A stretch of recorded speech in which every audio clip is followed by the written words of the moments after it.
Hello student, this is Pankaj Dhiman, faculty member of SBS Law College, Shri Ganganagar. We are studying interpretation of statutes and principle of legislation. And next question is, what do you understand by the literal grammatical interpretation of the statutes? तो interpretation के दो rule हैं आपने पढ़े, एक है literal and grammatical interpretation of statues और दूसरा है logical interpretation of the statues. तो सबसे पहले हम जो है इंटरप्रिटेशन का जो रूल है literal and grammatical interpretation statues इसको समझेंगे और इसके जो है बाकी सारी चीज़ें, इसकी इंपॉर्टेंस और इसके किस तरीके से इंटरप्रिटेशन की जाती है उसको हम यहाँ पे समझेंगे। सबसे पहले हम समझते हैं यहाँ पे कि लिटरल एंड ग्रामेटिकल इंटरप्रिटेशन होता क्या है। तो देखिए, literal and grammatical interpretation has an importance place in the interpretation statues. इसको आप पहले पढ़ चुके हो। इंटरप्रिटेशन स्टैच्यूज में जो है लिटरल और ग्रामेटिकल इंटरप्रिटेशन का बहुत इंपॉर्टेंट रोल है। जनरली इसमें होता क्या है कि जब भी इंटरप्रिटेशन की जरूरत हो तो उसका जो है उस लेजिस्लेशन का प्लेन मीनिंग दिखा जाता है, उसके वर्ड के अकॉर्डिंग जो उसका मीनिंग निकाला जाता है। किसी तरीके से उसमें कुछ चेंजेस करने की कोशिश जो है नहीं की जाती। उसकी व्याख्या जो है according to the word used in that statutes जो है उसका जो है इंटरप्रिटेशन की जाती है। देखिए, it is universal fact that the main purpose of the interpretation is to know the intention of the legislature। तो ये बात तो सार्वभौमिक है कि इंटरप्रिटेशन का मेक्स बेसिकली पर्पस क्या है, उस कानून की इंटेंशन को सामने लाना है, उसको ऑब्जेक्ट सामने लाना है और उसको इफेक्ट देना है। It is only possible when the language of legislature is understood accordingly. ये तभी पॉसिबल हो सकता है जब उस कानून की जो भाषा है उसको आप अच्छे से अंडरस्टूड कर सकें उसके according. The only source to find out the intention of the legislature are word use और एक्सप्रेस बाय इट। तो किसी भी कानून की इंटेंशन को समझने के लिए, उस लेजिस्लेचर को समझने के लिए उसमें दिए हुए वर्ड को एक्सप्रेस, जो उसमें वर्ड दे रखे हैं, जो वर्ड एक्सप्रेस कर रखे हैं, उनको समझना बहुत ज़रूरी है। When any statute is interpreted according to the word, then it is called literal or interpretation statute, grammatical interpretation statute। तो जब किसी भी कानून को उसकी व्याख्या जो है उस स्टैट्यूट के अंदर दिए हुए वर्ड के अकॉर्डिंग की जाती है, जो वर्ड उस स्टैट्यूट उस कानून में यूज़ किए गए उनके अकॉर्डिंग ही इसकी इंटरप्रिटेशन की जाती है, तो उसको हम क्या बोलते हैं, लिटरल और ग्रामेटिकल इंटरप्रिटेशन उसको बोलते हैं। इसके अलावा बड़े सारे केसेस यहाँ पे दे रखे हैं, जैसे पांडुरंग डग्गू पासे वर्सेस रामचंद्र बाबूराव हिरवे का केस है 1987 बॉम्बे हाई कोर्ट का। Bombay high court decided that the literal interpretation of the statute is only interpretation which aids in the fulfilment of the intention of the legislature and which prevent the मिसचीव।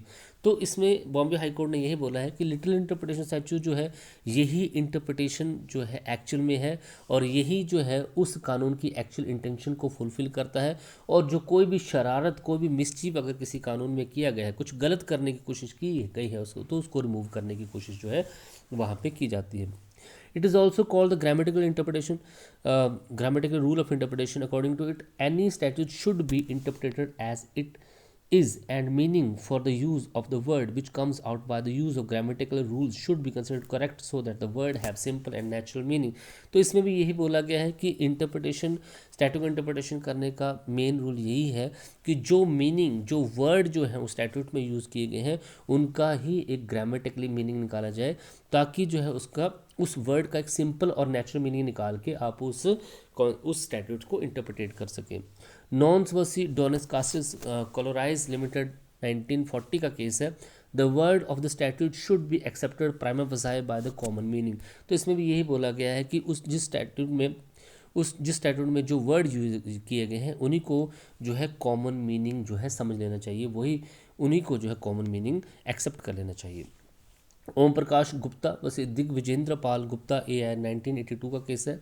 Supreme court decided that it is the basic rule of the interpretation that the intention of the legislature should be derived from the word used by the legislature itself. तो supreme court ने भी यहाँ पे यही बोला है कि interpretation का बेसिक रूल क्या होना चाहिए कि जब भी आप किसी कानून की इंटेंशंस को डिराइव्ड कर रहे हैं तो उसकी जो इंटरप्रिटेशन है उस लेजिस्लेचर में, उस कानून में दिए हुए वर्ड जो यूज़ किए गए उनके अकॉर्डिंग ही करें। The question of interpretation arises only when the language of the statute provide एब्जर्व and more than one meaning. तो इंटरप्रिटेशन का सवाल तभी पैदा होता है, उस कानून में इंटरप्रिटेशन की बात तभी आती है जब उस स्टैट्यूट में दी हुई लैंग्वेज जो है उसका वो जो है एक से ज़्यादा मीनिंग अगर वहाँ पे प्रोवाइड कर रही है। अदरवाइज़ जो उस स्टैट्यूट में जो वर्ड यूज़ किए गए हैं उसके ही अकॉर्डिंग जो है इंटरप्रिटेशन वहाँ पे की जानी चाहिए, ये यहाँ पे बोला गया है। It is clear that when the language of the statute is so clear and unambiguous, यहाँ only when the meaning arises there is a court should not try to determine the inherent meaning। तो यहाँ पे clear किया गया है कि अगर किसी भी कानून, किसी स्टैट्यूट की जो लैंग्वेज है, उसकी जो भाषा है वो क्लियर है, अनएम्बिगुअस है, मतलब स्पष्ट है, तो उस कंडीशन में कोर्ट को किसी भी तरीके की उसका जो है अंदरूनी मीनिंग या कोई और मीनिंग निकालने की जरूरत जो है नहीं पड़नी चाहिए। The first duty of court is to implement law as it is. तो पहली इंटेंशन तो कोर्ट की यही होनी चाहिए कि लॉ जिस तरीके से बनाया गया है उसी तरीके से उसकी इम्प्लीमेंटेशन वहाँ पे की जाए। इसके अलावा Amul Kora educational society versus government of Andhra Pradesh, AI 2002 का केस है। Andhra Pradesh high court decided that the where an improper meaning of the provision of the statute is coming out this is a little meaning only should be use. तो यहाँ पे भी यही बोला गया है कि जहाँ पे किसी भी कानून के जो प्रोविज़न है उनका इम्प्रॉपर मीनिंग जो है सामने आ रहा है तो हमें उसका जो है लिटरल मीनिंग ही यूज़ जो है किया जाना चाहिए वहाँ पे। Shri Krishna Sitaram ji Phonde versus state of the Maharashtra का केस है। Mumbai high court that the unless law is logically defective and suffering from the ambiguity it should be given the literal meaning। तो जब तक कि कोई भी कानून जो है लॉजिकली डिफेक्टिव नहीं है या फिर उसमें एम्बिग्यूटी जो है नहीं आ रही है, वो एम्बिग्यूटी से सफरिंग नहीं है, तो उसका लिटरल मीनिंग ही वहाँ पे निकाला जाना चाहिए। तो ये बेसिकली यहाँ पे आपको जो है लिटरल ग्रामेटिकल इंटरप्रिटेशन सचेस क्या होता है और उससे रिलेटेड केस आपके पास यहाँ पे है। अब आपके पास नेक्स्ट क्वेश्चन यहाँ पे आता है, discuss with the help the deciding case the literal rule of interpretation. तो लिटरल और ग्रामेटिकल रूल ऑफ इंटरप्रिटेशन है, ये कब और कैसे यूज़ किया जाता है with the help deciding cases, आपने यहाँ पे इसको देखना है। तो लिटरल एंड ग्रामेटिकल इंटरप्रिटेशन क्या होती है ये आपने पिछले क्वेश्चन में पढ़ा, उसके कुछ केस लॉ भी देखे यहाँ पे। अब इसको कहाँ पे और किस तरीके से इसको यूज़ किया जाता है ये आपने यहाँ पे पढ़ना है।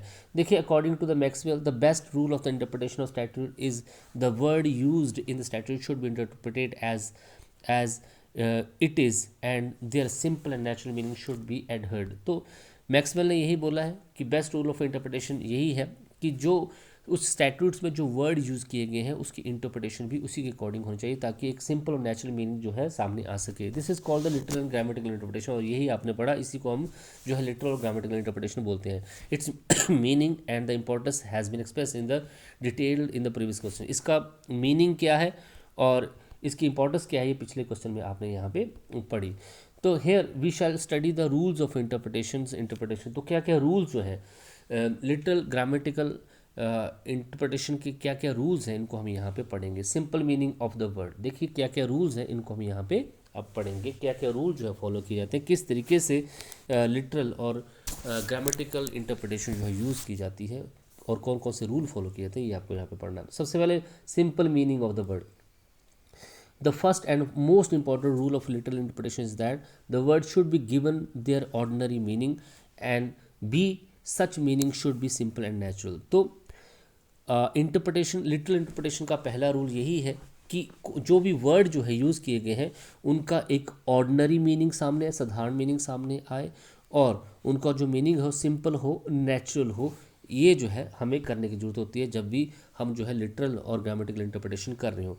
एग्जाम्पल आपके पास, if definitions of word has been mentioned at the start of the any statute then such word should be given the same meaning in respect of the complete statute by which they have been defined। तो यहाँ पे साफ बताया गया है कि अगर कोई भी एक्ट बनाया जाता है, कोई भी स्टैट्यूट बनाया जाता है और उसके शुरू में ही जो है उसमें जो वर्ड दिए गए उनकी डेफिनेशंस वहाँ पे दे रखी हैं, तो हमें उन्हीं डेफिनेशन को जो है आगे लेके चलना चाहिए, उन्हीं डेफिनेशन के अकॉर्डिंग उस लॉ को डिफाइन करना चाहिए। तो ऐसा होता भी है, जैसे आपने देखा है आपके पास इंडियन कॉन्ट्रैक्ट एक्ट है, हमारे पास ट्रांसफर प्रॉपर्टी एक्ट है, आपके पास जो है IPC है, CRPC है। शुरू में जो है कुछ टेक्निकल वर्ड जो होते हैं लॉ के उनकी डेफिनेशंस दे रखी होती हैं, और जब किसी लॉ की इंटरप्रिटेशन करनी हो तो वो जो वर्ड यूज़ हो गए हैं और उनका जो मीनिंग वहाँ पे जो उनकी डेफिनेशन दे रखी है उसी के अकॉर्डिंग करना चाहिए, अपनी कोई भी अलग से इंटरप्रिटेशन वहाँ पे करने की जरूरत नहीं होती है।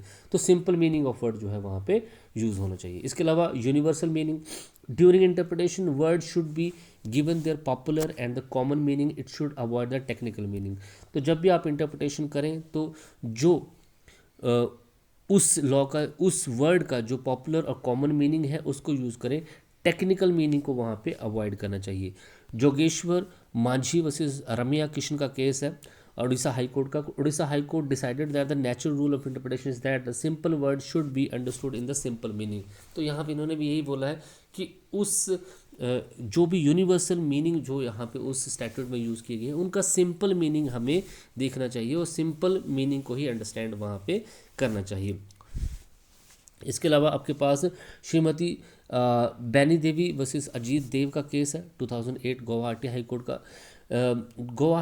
Guwahati high court said that where the language of the statute is plain and clear there its meaning should be given such which is the intention of the legislature. तो अगर यही बोला गया कि अगर किसी भी कानून किसी भी स्टैट्यूट की जो लैंग्वेज है वो क्लियर है और उसका मीनिंग क्लियर है तो उसको उसी तरीके से उस लेजिस्लेचर की जो इंटेंशन है उसी तरीके से डिफाइन की जानी चाहिए, उसी तरीके से उसको इंटरप्रिटेट करना चाहिए।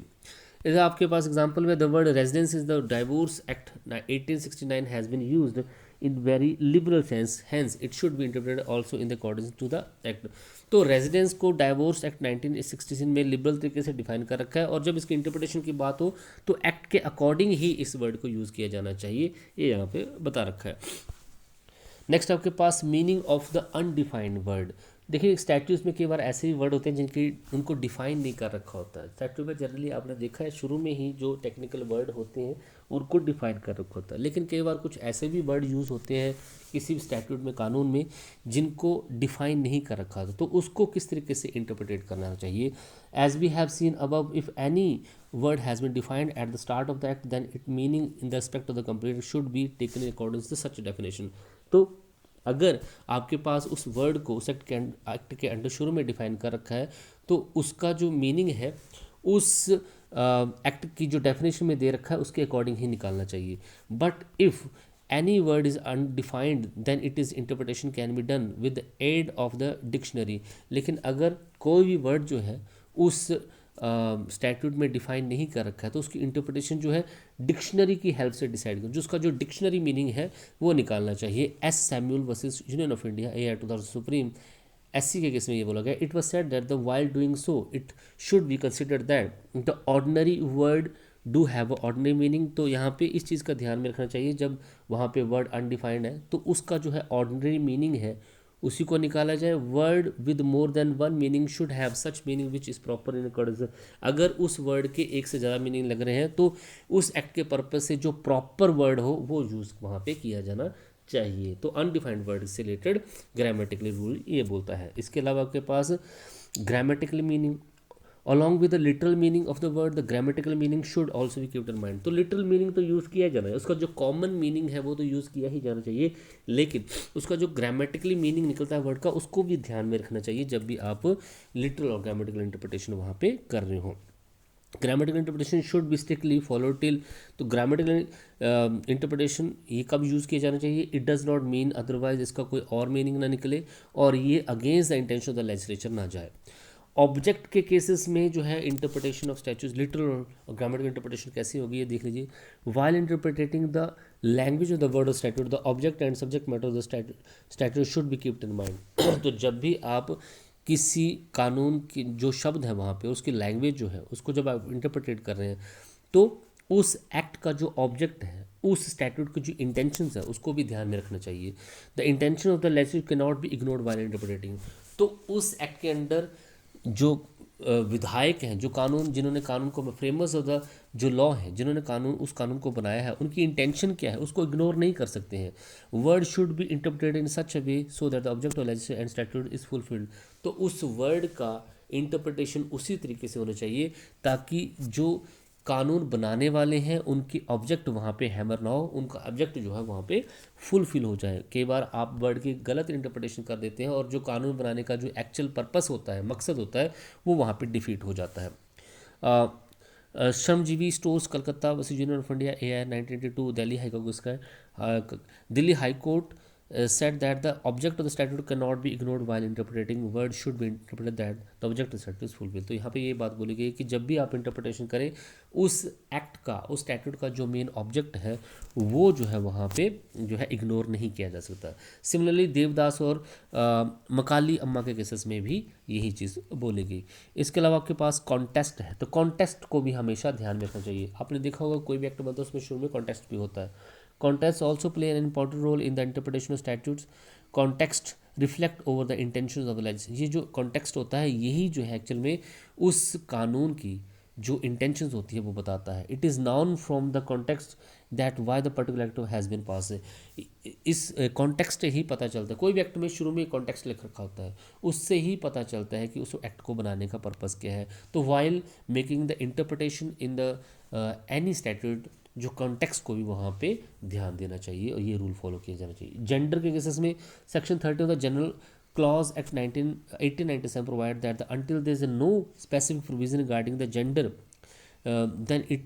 then the word gender shall include both male and female. बड़े सारे एक्ट में जो है जेंडर वर्ड यूज़ किया जाता है. तो कोई स्पेसिफिक डिस्क्रिप्शन अगर वहाँ पे नहीं दे रखी है तो जेंडर का मीनिंग वहाँ पे मेल और फीमेल दोनों होंगे. सिमिलरली द वर्ड पर्सन, अगर वहाँ पे पर्सन वर्ड यूज़ किया गया है तो पर्सन में भी दोनों मेल और फीमेल जो है इंक्लूड हो जाते हैं.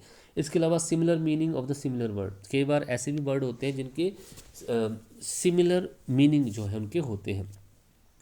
With the similar words has been use more than one in the statutes. एक ही जैसे वर्ड जो है किसी कानून में बार बार यूज़ किए जा रहे हैं, दे should be given one meaning at all place. तो उनका जो है एक ही मीनिंग वहाँ पे दिया जाना चाहिए. It should not be correct to give one word a certain meaning at one place and different meaning at the different place. ये जरूरी नहीं है, ये नहीं करना चाहिए कि एक सिचुएशन पे उस वर्ड का अलग मीनिंग निकले और दूसरी सिचुएशन में उस वर्ड का अलग मीनिंग निकले. तो अगर वहाँ पे बड़े सिमिलर वर्ड यहाँ पे यूज़ किए जाए तो उनका जो है हर एक सिचुएशन में एक ही मीनिंग वहाँ पे निकाला जाना चाहिए. अगर different meaning of the different word है उस कंडीशन में क्या करेंगे, when different word are used in the statute, बड़े डिफरेंट वर्ड जो है यूज़ किए गए हैं स्टैट्यूट में, then it should be presume that the legislature intended to give them a different meaning. अगर तो उस कंडीशन में हमें ये प्रिज्यूम करना होगा कि लेजिस्लेचर ने, कानून बनाने वाले ने इन वर्ड्स का डिफरेंट तरीके से यूज़ किया हुआ है. DLF Qutub enclave complex education charitable trust versus state of Haryana का केस है 2003 सुप्रीम कोर्ट का. Supreme court decided that the giving a different meaning to different word seem to be according with the intention of the legislature. तो अगर different word use किए जा रहे हैं तो वो according to the intention of the legislature ही होने चाहिए. इक्विवेलेंट वर्ड भी होते हैं. Word used in statute should be given equivalent meaning. कई बार कुछ ऐसे स्टैट्यूट में ऐसे वर्ड यूज किए जाते हैं जिनका इक्विवेलेंट मीनिंग, एक ही जैसा मीनिंग होता है, तो उनका भी जो है यूज़ जो है सभी जगह पे एक ही तरीके से किया जाना चाहिए. It is an important rule of interpretation. इसके अलावा आपके पास यहाँ पे है एडिशन और removal of the word. It is important rule of literal interpretation that no word should be added nor removed from the statute while interpreting. ये बहुत ही important बात है. जब आप लिटरल और ग्रामेटिकल इंटरप्रिटेशन करते हैं तो उसके रूल में ये सबसे इंपॉर्टेंट रूल है कि इस टाइम पे कोर्ट या जुडिशरी किसी भी तरीके से कोई ना तो नया वर्ड ऐड करेगी ना ही किसी वर्ड को रिमूव करेगी. उसी वर्ड का जो है उस एक्ट की इंटेंशन के अकॉर्डिंग जो है एक्सप्लेन करने की कोशिश की जाएगी. ये यहाँ पे बता रखा है. All those word use in the statute of prevailing in it should be interpreted only. उन वर्ड को सिर्फ जो है इंटरप्रेटेड किया जाएगा, ना कि उनको ऐड या फिर रिमूव वहाँ पे किया जाएगा. Gujarat power development corporation limited versus eraser power limited, ये 2008 सुप्रीम कोर्ट का केस है. Supreme court said that the during the interpretation court must not add और लीव एनी वर्ड. तो इस केस में साफ बोला गया कि कोर्ट को ना तो किसी तरीके का कोई वर्ड ऐड करना चाहिए किसी स्टैट्यूट में, ना ही उसको रिमूव करना चाहिए. सिर्फ उसको इंटरप्रिटेशन जो है उसकी लिटरल तरीके से कही जानी चाहिए. एंड और वर्ड्स, इस एंड और वर्ड जो है किसी स्टैट्यूट में, कानून में यूज़ किए गए हैं तो वहाँ पे लिटरल ग्रामेटिकल इंटरप्रिटेशन कैसे होगी ये बता रखा है. द वर्ड एंड और are used in the various places in the statute. Both these words are not similar. ये दोनों वर्ड सिमिलर नहीं है एंड गिव डिफरेंट मीनिंग, और इनका डिफरेंट मीनिंग होता है. Has it should be kept in mind while interpreting. तो इस चीज़ को ध्यान में रखना चाहिए. एंड और में यहाँ पे फ़र्क होता है. BN Gupta charitable trust Delhi development authority में भी यही बोला गया. Word having more than one meaning ऐसे स्टैट्यूट में बड़े सारे वर्ड होते हैं जिनकी एक से ज़्यादा मीनिंग निकलती हो। If any one of that meaning is accepted it create the problems और पॉसिबिलिटी ऑफ प्रॉब्लम। अगर उनमें से किसी एक मीनिंग को एक्सेप्ट कर लिया जाए तो वो प्रॉब्लम भी क्रिएट कर सकता है। Hence in such situation such meaning shall be accepted from more than one meaning which. तो उस टाइम पे उस मीनिंग को यूज़ किया जाना चाहिए जिससे उस कानून का जो ऑब्जेक्ट है वो पूरा होता है और उस कानून के जो प्रावधान है, प्रोविजंस हैं, उनके अकॉर्डिंग वो होना चाहिए। It is also a view of supreme court that the where any word has then one meaning और two opinion can be formed there that one meaning should be accepted which protect the constitutionality of the provision। तो उसी word उसी meaning को adopt किया जाना चाहिए जिससे उस प्रोविज़न की संविधानिकता जो है प्रोटेक्ट होती हो। तेज कुमार, बालकृष्ण वसी, ए के मैनन के केसेस में ये बोला गया है। इसके अलावा बड़े सारे ट्रेड वर्ड भी यूज़ किए जाते हैं। तो ट्रेड वर्ड अगर यूज़ किए जा रहे हैं कमर्शियल मैटर्स में तो उन ट्रेड वर्ड्स को जो है ट्रेड के पर्सपेक्टिव से ही उनको जो है यूज़ किया जाना चाहिए। जैसे if the word tariff is use in any act then the trade और dictionary meaning should be considered while interpreting. तो अगर किसी एक्ट में टैरिफ वर्ड यूज़ किया गया है तो उसको ट्रेड के डिक्शनरी से रिलेटेड जो मीनिंग उसका निकलता है वही निकाला जाना चाहिए। Meaning of the legal words, बड़े सारे कॉमन वर्ड के अलावा किसी भी एक्ट स्टैट्यूट में जो है लीगल वर्ड्स भी यूज़ किए जाते हैं। There meaning and intention also, उनका मीनिंग और उनका पर्पस जो है, इंटेंशन जो है अलग होती है। Hence the whenever the legal words are interpreted they should be given only legal meaning. तो जब भी लीगल वर्ड को इंटरप्रेट किया जा रहा है उनकी व्याख्या उनको उनका लीगल मीनिंग ही जो है वहाँ पे दिया जाना चाहिए। जैसे सेल और एग्रीमेंट ऑफ सेल, दोनों में फ़र्क है। Their meaning and the intention are both different. इनका दोनों का मीनिंग और इनकी इंटेंशन भी डिफरेंट होती है। Therefore while interpretation their legal importance should be taken into consideration. तो उनकी लीगल इंपॉर्टेंस को उस टाइम पे ध्यान में रखना चाहिए। इसके अलावा मीनिंग ऑफ टेक्निकल वर्ड, कई बार जो है किसी स्टैट्यूट में टेक्निकल वर्ड भी यूज़ किए जाते हैं तो उनका टेक्निकल मीनिंग या टेक्निकल सेंस में ही उनकी इंटरप्रिटेशन की जानी चाहिए। रुकम्मा भाई बसी, लाल भाई मोतीचंद के केसेस में भी यही बोला गया है। Meaning of the artistic word use किए गए हैं तो उनको आर्टिस्टिक सेंस में ही उनको समझने की कोशिश जो है की जानी चाहिए। Ordinary and natural meaning, it is golden rule of interpretation stated that word should used be accepted in the ordinary and natural meaning. तो ये गोल्डन रूल है इंटरप्रिटेशन का कि किसी भी वर्ड का जब मीनिंग जो है आप निकाल रहे हैं तो उसका ऑर्डिनरी और नेचुरल मीनिंग निकाला जाना चाहिए, ना कि otherwise. National insurance company limited versus Sindhu Kaur के केसेस में भी यही बोला गया कि उसका प्लेन और ऑर्डिनरी मीनिंग जो है निकाला जाना चाहिए। इसके अलावा AIR India development services India private limited, AIR 2009 का केस है। It was decided by the Chennai high court that in the first expanse the lawful and rightful meaning of the word should be accepted. तो पहली नज़र में हमें उस word का जो है लॉफुल और राइटफुल मीनिंग ही निकाला जाना चाहिए। शेख गुलफान वर्सेस सन्नत कुमार बनर्जी के केसेस में भी यही बोला गया। तो इससे ये आपके पास क्वेश्चन है, इस क्वेश्चन से आपने जो आपके पास लिटरल ग्रामेटिकल इंटरप्रिटेशन है उसका मीनिंग समझा और क्या क्या रूल्स फॉलो किए जाते हैं जब भी आप लिटरल और ग्रामेटिकल इंटरप्रिटेशन वहाँ पे करते हैं। Thank you so much.